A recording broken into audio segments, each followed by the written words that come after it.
Sometimes God calls us where we least expect it. This summer, I actually took an opportunity to be a chaplain at a summer camp, which is a job I never expected to have. It's something I never thought God would have me do. And yet there I was, ending up at Sunset Lake Summer Camp over in Washington State. And I had a lot of fun and I learned so much. And it was something unlike anything I'd ever done in the ministry before.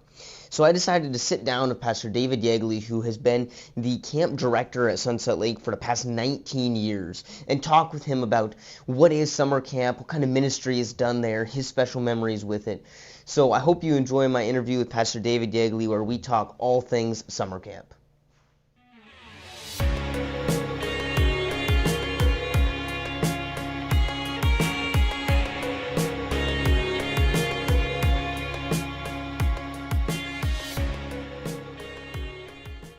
All right, I'm sitting here with Pastor David Yeagley, and I don't like to try to give people a rap sheet or anything like that, because then it ends up me just bragging about them. So I'd rather you brag about yourself. Yeah, there we go. I've been involved in summer camp ministry for 32 years. I started as a summer staff member at the end of my junior year in high school, going into my senior year, and have been involved in camp ministry at some level almost every year. I got married one year and went to seminary one year. Other than that, I've had some connection with camp, either working on the programming side or directing camp here at Sunset Lake for the past 19 years. 19 years you've 19 been years. at Sunset Lake, and Yeah. this is my first year at Sunset Lake, but I've at least known of you for a long time because I've been in this community and I've heard about Sunset Lake, and Sunset Lake has a very good reputation around, in the Adventist world, and even outside of it. I know that I live over in the Bonnie Lake area, and we get the flyers in the mailbox just because we're in the area. So you've been director for 19 years, Yes. is that correct? Okay. Yeah. What would you say the most memorable summer was? Everyone is unique. Everyone has its challenges. In some ways, in all the wrong sort of ways, my very first summer is a summer that I remember. First summers are hard, and they come with unique challenges. Even though I've been involved with camp for so many years, stepping into the director role was a new challenge, and so there was a lot of challenges, a steep learning curve along the way, but that was one that I will remember for a long time because of the growth that I was really pushed into, and fortunately I had a good mentor who said, give it 3 years. It's going to be a 3-year journey for me, but I would say just in terms of ministry, maybe one of the most memorable years, and again, not always because it was the easiest, but coming back from the pandemic in 2021, we just saw God at work. We didn't know whether we were going to be able to run camp until late April. Before that summer, the governor here in Washington State was dragging his feet on whether or not overnight camps were going to be able to operate. And so we had all of our staff hired, and we were just praying, and we knew we could run day camps. We said, okay, we'll at least run 2 or 3 day camps if nothing else. And so we started with 2 weeks of day camp, and then went and did another 5 weeks of overnight camp. And being back after a year off, working through all the challenges that COVID brought, there were a lot of state restrictions that had to be done, and through it all, we just saw God do incredible ministry, and there were no cases on site of COVID that summer, which was nothing short of a miracle. And so we just saw God's hand in that. That really is a miracle, because I think everywhere had COVID at some point. The idea that we wouldn't have COVID on this camp is kind of, especially since camp is a place where everybody gets sick. It's part of the experience, at least is what I've learned being here. Something else that's very interesting about Sunset Lake that's recent, I think, is most of the time at a summer camp, what I've seen is that you have like a pastor of the week come in. I've been here this summer serving as a chaplain all summer. Yeah. So I was curious what went into that decision, and because you did that last year and then this year, and that's something that I don't know of any other camp that's doing that. Well, for a long time we brought local pastors in, and there's a benefit to that in that our local pastors have a connection to the camp. They get to see their kids. The challenge with that is when it comes to building a theme, building sort of a unified whole experience. The pastor, that local pastor, was always a wild card. You couldn't dictate what they talked about or didn't talk about. They weren't as familiar with the theme that we were building, and so there were times where that local pastor would come in, even though we had talked to them about this is our theme and this is what we want you to do, just come in completely out in left field. And after several years of that, we said, what if we did it ourselves? What's interesting is there have been moments where our student chaplains and our staff as well have had worship talks and testimonies that were more powerful than any local pastor could ever do. There's a connection that a young adult has with a camper that myself as a seasoned adult pastor can't have. And so there's unique things that does for us. So we think it's a good call. We have brought in some local pastors who work with our staff, but with campers we hire some to do that. But I certainly have enjoyed it. I think it's a really cool thing. I know that it's kind of part of my story of getting here even is I don't know if I would have come to a summer camp except that job existing. Right. Yeah. And it's cool to see how God works, because I've come into this totally new. Yeah, and if we're serious about giving leadership to young adults, then it just makes sense that we turn that over to our young adults as well, and don't say, oh, only a seasoned pastor can do that. Right now we're on camp right now. We're in this transition from tween to teen, and that's something that is blowing me away a little bit. It's the extreme difference between our teenage campers and any of the other campers. Really, is how have you dealt with that over the years, with the difference of the age gaps? My first teen camp here, I had a similar experience. Blown away. What just happened? A whole new set of problems. 50% of our clientele are not Adventist. Many of those aren't even Christian. Last week we had a camper here for Tween Plus Week that they talked about the story of Adam and Eve, and wait, who, what? No knowledge. So it's a much more secular group, and that my first summer I saw that. I remember having to take tarot cards away from a couple of teen campers, and it's like, what? Coming from a Midwest camp setting, this was a new experience.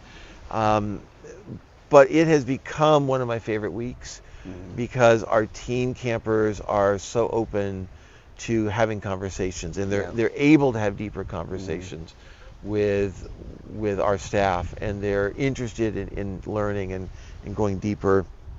I had a young girl, in fact, speaking of tarot cards, one of the girls that I took the tarot cards away from, she yelled at me for not believing in religious freedom when I did it, and I thought, well, I probably won't see her again. She came the next year, and she sat quietly during all of our wrap-ups of the plays and just listening to what I had to say. And midweek she came up to me.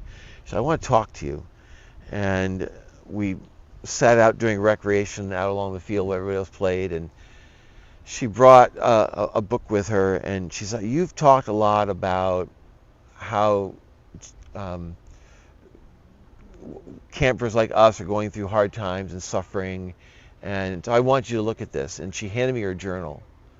Not many teenage girls will let an adult male look at their journal. I just thumbed through it. I didn't want to look too close. I wanted to be respectful, but it was filled with drawings and poetry and journal entries, and what little I could gather, it was a divorced home, a child dealing with all kinds of self-destructive behaviors and just all this pain. And we got all done, and she said, okay, you talk a lot about Jesus. I've got one question. What does Jesus have to do with this? And she held up her journal. And that's the question these teens are wanting to know. What does God have to do with my life? My life that's so messed up, so broken. What does Jesus have to say about that? And boy, the opportunities for ministry are just huge when those questions are there.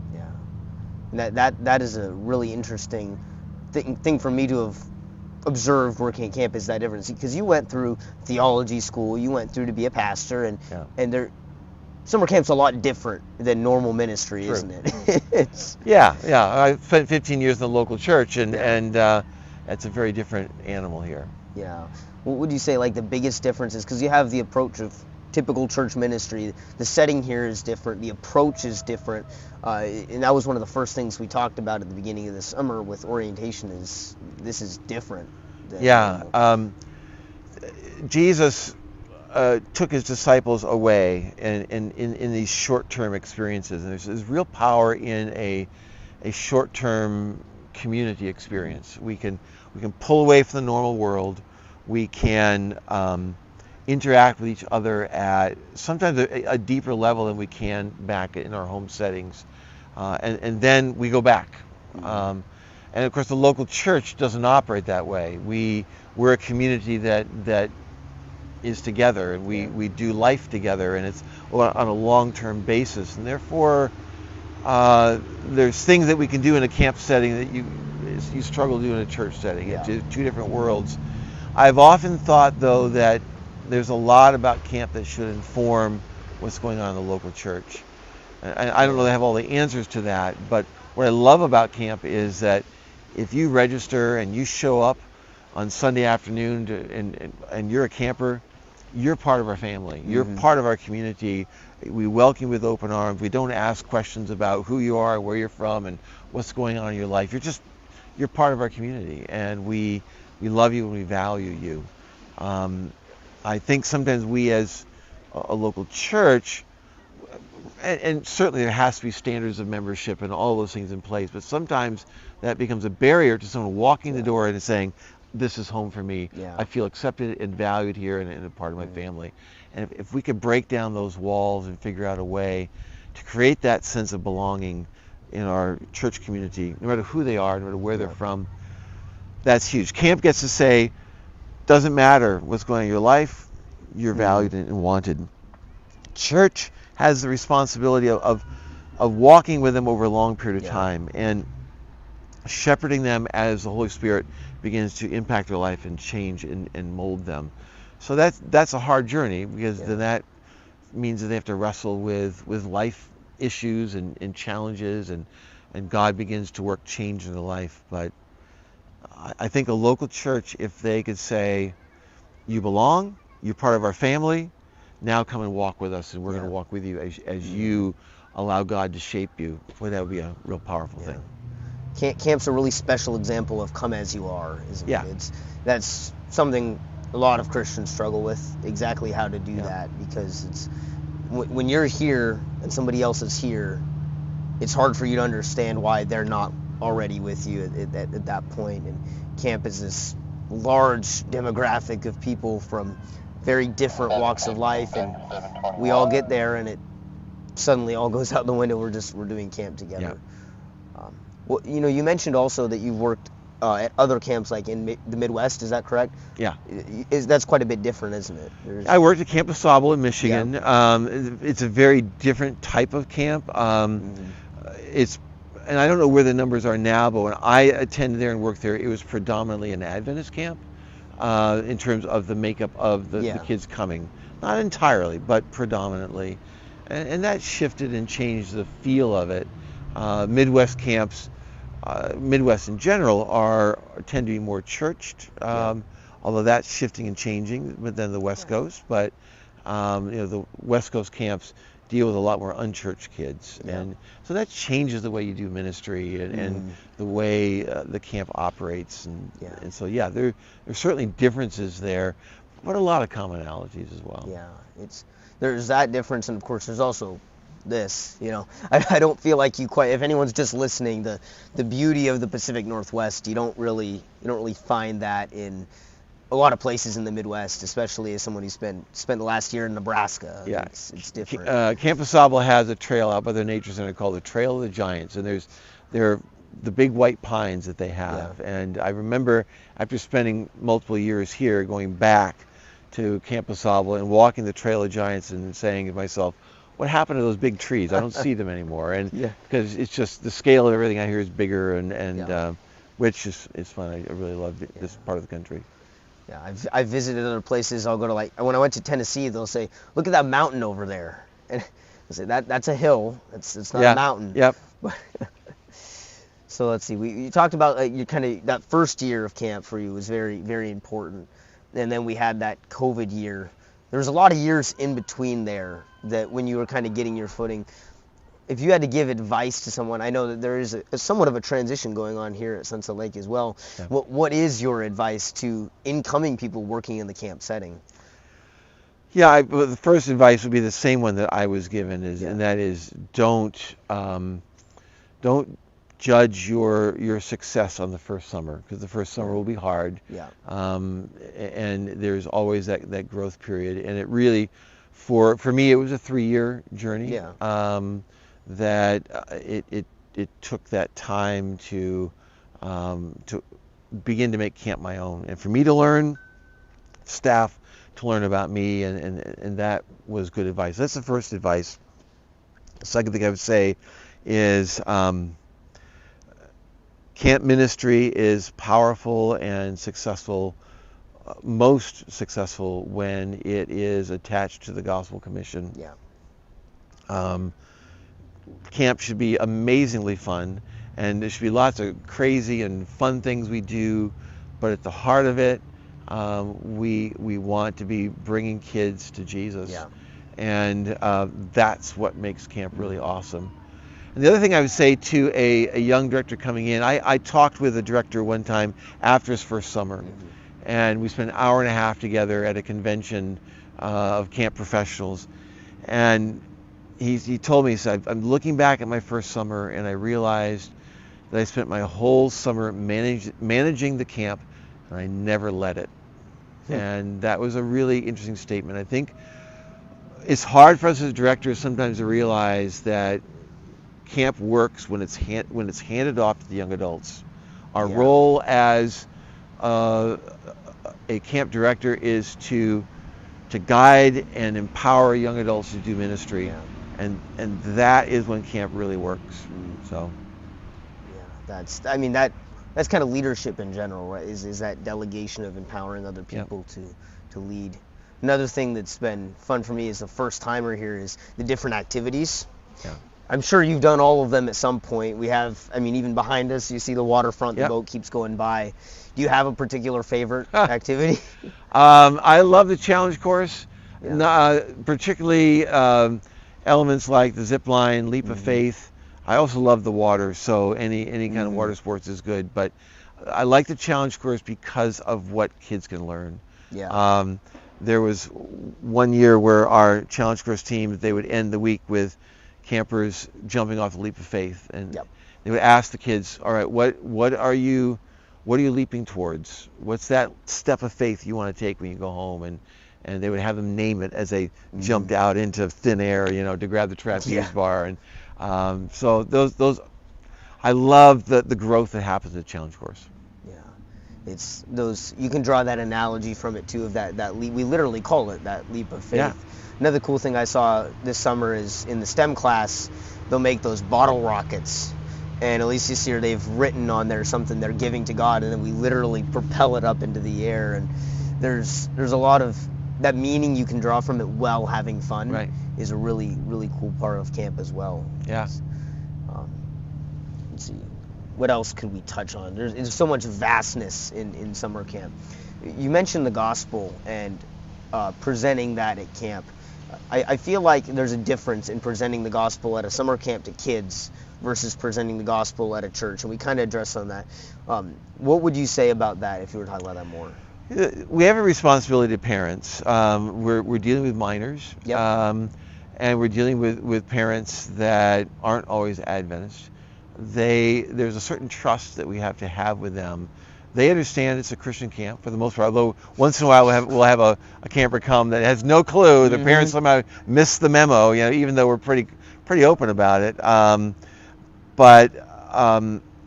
So we can't just go in and, to use the derogatory term, proselytize kids, and parents will be upset. But what we can do is show them Jesus, and in particular help them to see what Jesus says about them, that they're his children and that he loves them, he's died for them, he has a plan for their life. These really basic gospel themes are what opens up a child's life to Jesus. And our hope is that we give them a picture of God's love that's compelling, that is transformative for them, and so when they go home, they say, I want more of that, and I want to dig deeper, and I want to know more, and that opens up then the opportunity for them to, even with their family, to begin to pursue a deeper walk with Jesus. And so we use the power of the gospel as really the thing that we think can bring transformation. And what I found is the simpler we keep our message, the more transformation happens. So there's a great lesson there, I think, for us in ministry. Yeah, even we have those decision cards once a week they're very simple. It's not each one is just a few phrases. I'd like to accept Jesus, that sort of thing. And occasionally we'll have baptisms in the lake as well. That's how many of those do you have each summer, if you had to average it out? I'm going to say we'll have 12 to 15 at the most, sometimes less, sometimes more, but we like kids to be prepared. We like kids to have worked through what that means and what that's saying in their life. And so we don't just baptize willy-nilly, but we every year we've got kids. I've 2 kids that came to camp, prepped and ready to go. This is my year, and I'm going to get baptized. I had a staff member come to me early on this summer saying, I want to get rebaptized, and we'll be doing that the last week of camp. Cool. And so those are the kind of baptisms we really like, because it's planned, they've prepared, and then families can come in, and that's awesome. Yeah, I know there's a lot of them that they kind of want to be baptized and they don't even know exactly what that means, and it's that childlike innocence that's cool to see. Well, what is it? They'll tell me, like, I want to get baptized. What is that exactly? Yeah. Camp is really a place that's like that. Kingdom of Heaven belongs to those who are like little children. Absolutely. And it's really cool. When you come into the camp, there's those there's signs, I guess, say 3 words. What are those words? Yeah, and we talk a lot about grace, which is the central gospel message. We talk about community, which is this idea that God calls us into his family, and that what we experience at camp is a foretaste of that community that we're going to experience in heaven. And we talk about adventure, which adventure is new experiences, fun.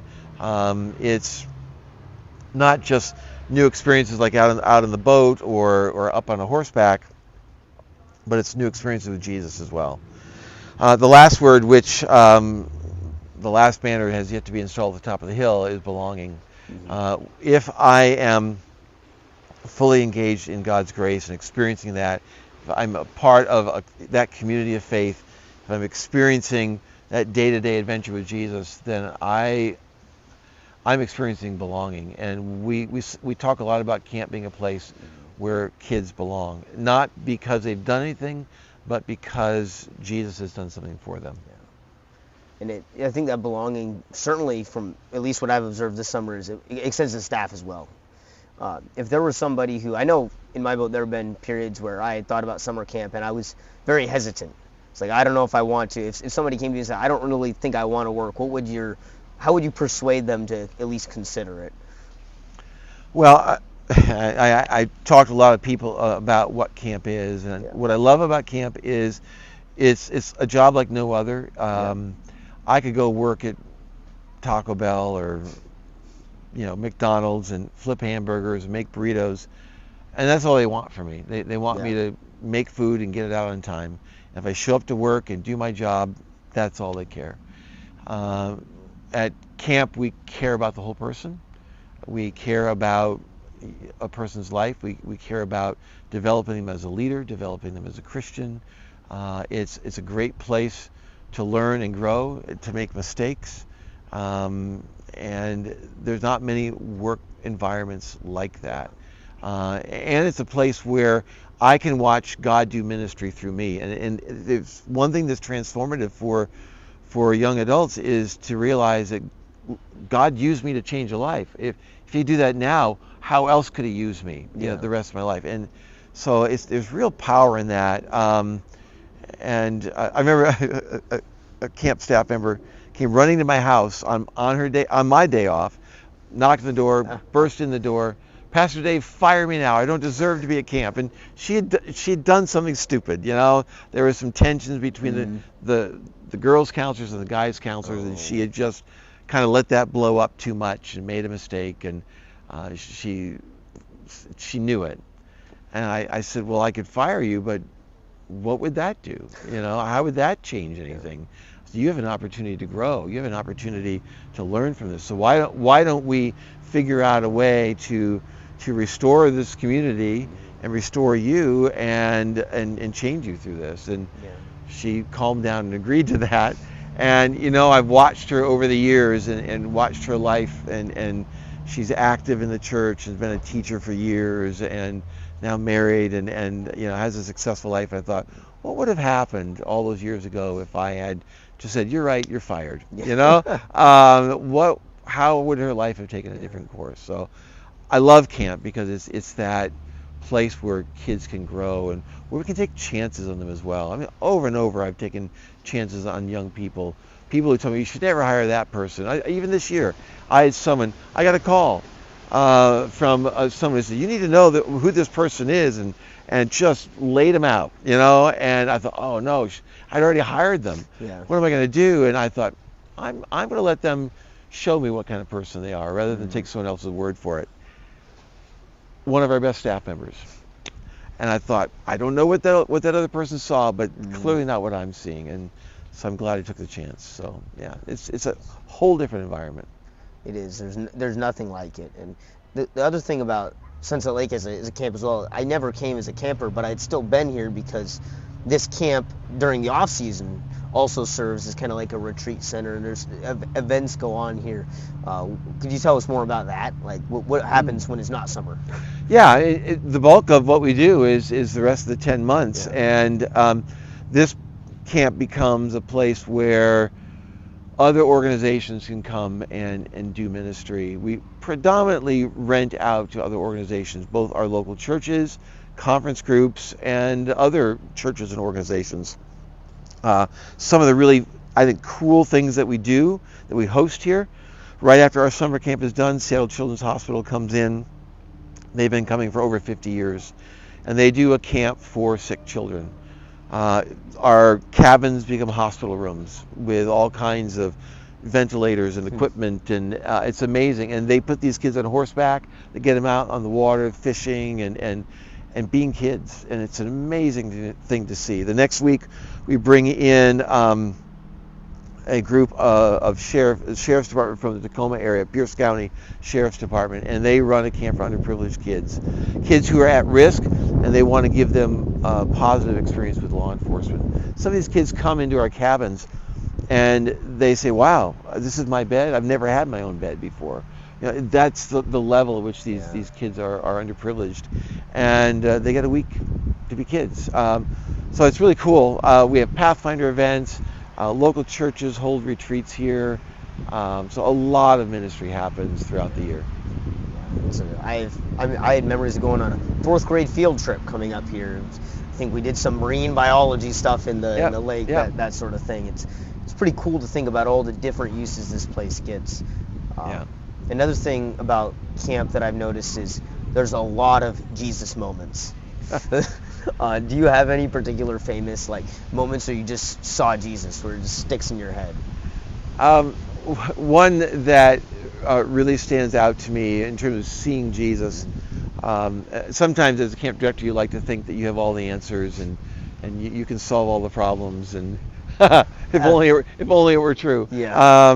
So it was teen camp many years ago, and I had a young man. He came to camp. He was just so hard and so many walls up, and he was angry, and he sexually harassed one of our staff members. Oh. And that puts us over the edge, and Yeah. we had to send this young man home. So here we are sitting at a picnic table over by Michael's Bowl, where we have our camp council in the morning, and his counselor is there, the boys director's there, and I'm there. I'm trying to talk to him. The moment he figures out he's going home, all the walls go up and he refused to talk. Just angry. And I tried and tried to break through those walls, couldn't do it. And his counselor, Caleb Pudwell was his name, and it's his actual name, because I don't mind sharing that. He was amazing, really an amazing counselor. And he looked at this kid and he said, I know what it's like to have the people who are closest to you turn their back on you and not care. He said, I've lived it, and he told them a little bit of his story. And he said, I just want you to know that I love you and I care for you. And the only words that this young man said the entire time that he was at the table was to Caleb after he said that.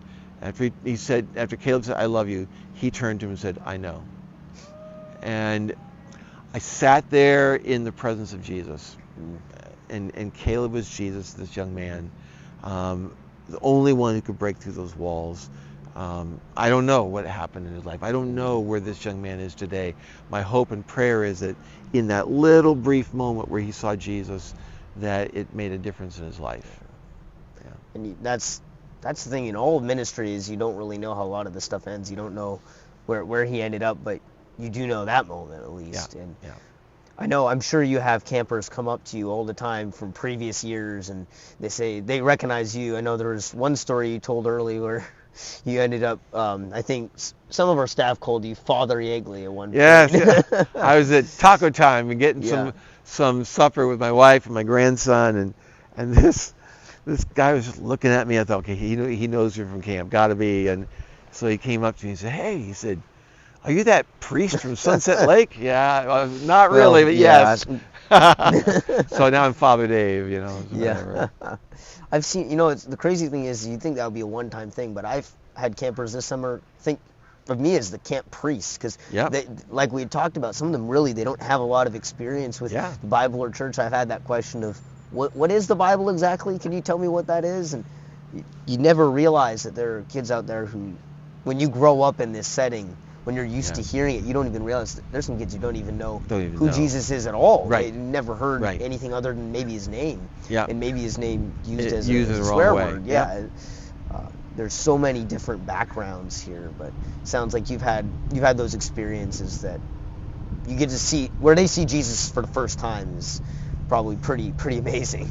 Yeah, I love the moment when campers pray for the first time. That often is our counselors that have those moments. And little girl who had never prayed before, finally realizing, because the counselor would go bed to bed, and she would always say no to prayer, but then she got the courage up and said, well, could God take my bad dreams away? And the counselor said, well, of course. And then the counselor's nervous, like, well, okay, God better come through. And so they pray, and the next morning the girl wakes up and says, I didn't have any bad dreams. God answered my prayer. And so the next night comes around to the bed, and the little girl says to her counselor, could you teach me how to pray?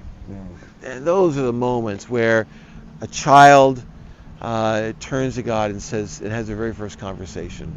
Man, you can't talk about how camp impacts young adults. That's a moment that will transform that young adult, being able to be there for that. That's the question there. Okay, who was more blessed from that? Was it the camper or was it the staff? It seems to me that it was probably both that were blessed. Something else that really helps in, I think, reaching campers is our evening program. And it sounds, from what I picked up on, it sounds like rotates through a schedule of programs every, how many years does it rotate? That's like 8 or 9 years of programming that we have. Okay. Yeah. So over the years, because this was an area that I've been involved in for years, so I wrote all the plays that we do, and what's fun is I've been able to co-write with some of our program directors, and every year it gets changed and shaped by them, which is so much fun.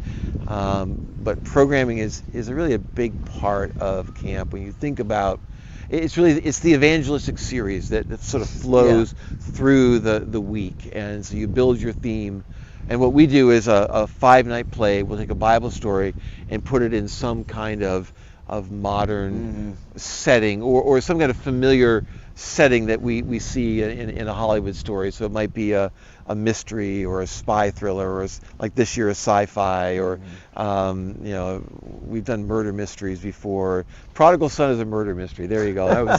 That was a fun one. Westerns, so all these different settings. So there's stories that kids will immediately relate to and find fun and engaging, but then we're telling the gospel story. And because they don't see it coming, their walls don't go up. And so before they know it hit them, the message is there. And it's really cool to get to the end of some of these nights and be able to share the gospel. And programming is powerful, and we see it every Friday night when our campers are given an invitation to accept Jesus. One of the things we do at camp is, we have a bell that hangs out by the lake, and when a child makes a decision to go all in with Jesus, they get to ring that bell. And Friday nights they're lined up, ready to ring those bells, that bell, and it's a great physical manifestation of that decision, and everyone cheers when we hear the bell ring. And so it's really, really powerful. It's cool to see how well produced the evening program can be too, because when you're a staff member at a camp, you go in thinking, oh, maybe I'm going to get bored of this after 7-8 weeks of watching the same. But at least my experience, every week I'm on the edge of my seat ready. And that's, storytelling. I read a book one time that it said, the future of the world belongs to storytellers. It's so true. And if we're going to tell stories, we need to do it well. We're never going to be Hollywood, of course not. We don't need to be, but it needs to be well thought out, well crafted, and prepared. And it was fun to see the kids get into the story, and they're on the edge of their seat. And when we get up to close the program out, they're all moaning and groaning. Don't get up, go sit back down again. We want to hear the rest of the story, And that's always fun when we have those moments. So, story is such a great way to communicate. And that bell is really special too. And it's cool because a lot of the times with those baptism conversations, well, what is baptism? You can kind of point to that bell and say, well, remember the bell is, it says at the bottom, I ring this bell to tell the world I'm a follower of Jesus. Baptism is, I'm telling the world I'm a follower of Jesus. It's physical demonstration. So the bell kind of warms them up to that idea of giving their life to Jesus. And of course, we have that big bell, the line call bell, but then right next to it, you have that little bell that. That's the one we clap for. I don't think the campers necessarily clap for the line call bell. No, nothing special about that. And what's amazing is that bell has sort of captured the imagination of a lot of our stakeholders as well. And I'll go somewhere. Tell us a story about the bell, and we'll be able to talk about a kid that's given their life to Jesus. And so it's a great tool for us. How long has that bell been there? This is the second year for this one. When we started out, I just went to Amazon and bought a cheap $75 bell, and it got rung so much the clapper broke on it, and we bought a second one, and that one broke. So I think this is probably the 5th year that we've had a bell. Okay. And having gone through a bunch of cheap Amazon bells, I finally went to my treasurer and said, we need to get a proper bell. And so we went to a company that gets salvage ship bells. And so we got a solid brass bell with a clapper that can stand up to the amount of rings it gets. And so that's been a really cool thing. Do you have any particular stories that come to mind about campers who have rung that bell? One of the campers that I've known for many years, she'd been coming and a lot of struggles in her life. And she made the decision to get baptized, and at the end of her week of camp, and so we baptized her. And that next fall she came for a Pathfinder event, and she said, Pastor Dave, I realized after I got baptized I didn't ring the bell. And she said, would you go with me to the bell and be there with me to help me ring it? And it was such a great moment as she goes up to the bell, she reads the words with great conviction, and rings that bell, and everyone around cheers. And for her, that was a marker in her life. And I mean, baptism was great, but baptism without ringing the bell wasn't enough. Yeah. She wanted to ring it, and so that was a powerful moment. Yeah, it's really cool to hear it through all hours of the day. Really, as the week goes on, it picks up more. And my favorite ones are when I see the camper really read every word of it. Yeah. A lot of times it's not out loud. It's just they'll sit there for 2 minutes, just every word. And that's when you know they're taking it seriously. This Sunday, when registration was in full force and parents were coming with their kids, I heard the bell ring a couple of times. I don't know who rang it or what the story was, but my guess is it was a child.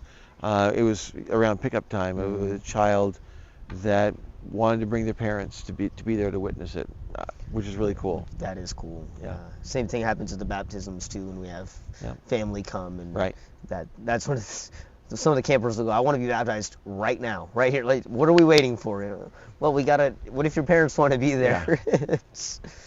It's cool to see that energy from the campers as well. I mean, behind us this whole time we've had the speedboat going. And yeah, they're having a good time out there. Yeah, I really hope the mics aren't catching too much of the noise. No, but it's good. They're learning to wakeboard out there, so it's fun stuff. So cool. We have our evening program at the end of the week on Saturday as well. It's pretty goofy, isn't it? Saturday night, as we've always said, it ought to be a celebration. Yeah. There's no when you don't provide closure for a week and be able to sort of debrief that experience, it doesn't mean as much. So we celebrate. We sing, and they're jumping up and down and shouting and doing all the motions of the songs, and a lot of laughter, a lot of shouting when the video comes on, but that allows them to give physical expression to the week. And the way we close the week out spiritually is to give kids the opportunity to say something. It's usually a structured phrase. Yeah. This year it's my name is, and I'm not afraid. And we go around the circle, give them the mic, and the camper can say that. And it's their way of declaring to everyone, God's done something in my life, and I'm taking this home with me. And I got this from a different camp. They call it "Say So." If God's changed your life, you need to tell somebody, and that's what we do. Yeah. So we do that, and then we end with the theme song one last time, and then send them out. Our theme this summer has been it's count the stars, and then the idea of fear has been that running theme. And what about that theme song? What went into deciding that needed to be the theme song for this year? Yeah, I was looking at a lot of theme songs that dealt with stars and then dealt with the idea of fear, because our whole point is we wanted to give them a week where they could put whatever fear they brought with them, put it at the feet of Jesus, and have a week where they could just be themselves. And I had 3 or 4 songs that I was thinking about, and I went to a large convention in Atlanta, Georgia called the Orange Conference, which is a conference that works with church leaders and children's ministry leaders and helps to bridge the gap between the church and home. 5,000 people in this stadium, and the worship leaders sang "Fear Is Not My Future," which is our theme song. And I heard it for the first time in that context. I had not heard the song before, and it moved me. And I thought, this is the song. This is the one. And and what's been fun is to hear these kids at the top of their lungs, shouting, "Fear is not my future. You are." And hello joy, hello peace, hello love, hello strength, hello hope. There's a new horizon, and it's just declaring this thing that I'm going to live a new way. I'm going to say goodbye to fear, say goodbye to shame and guilt and suffering, and I'm going to live into God's future. So it's powerful. I like theme songs that are very declarative of what we want them to know, and to give them something to go home that will anchor the experience they've had, and that's what this song does. It's always so much fun watching them when we got our arms around each other and we're bouncing around a little bit, really into it. Yeah. They sing every word of it. That theme is very relevant to this age group as well. I'll routinely hear from parents that their kids come home singing all the songs. Yeah. And music is a powerful tool in camp because it anchors the message, sticks it into the mind, and they take it home with them, whether they like it or not. Yeah, I love it. Well, given people's attention span these days, I think we'll wrap it up here, but I want to make sure to give you the opportunity to plug if anyone's interested in sending their campers here or interested in working here or wants to know more about Sunset Lake. Where would they go for that? Well, our website is sunsetlake.org. We would love to talk to people about working at camping, camp ministry, part of what they do. The best way to do that is to go on to the staff page of our website, and usually it's around end of December, 1st of January, we open up registrations. Okay. And then if you want to come as a camper, not a better place to go. Every camp is special. We think ours is unique. And registrations open up end of November for the next year. So send your kids and grandkids. Yeah. We'd love to have them. Awesome.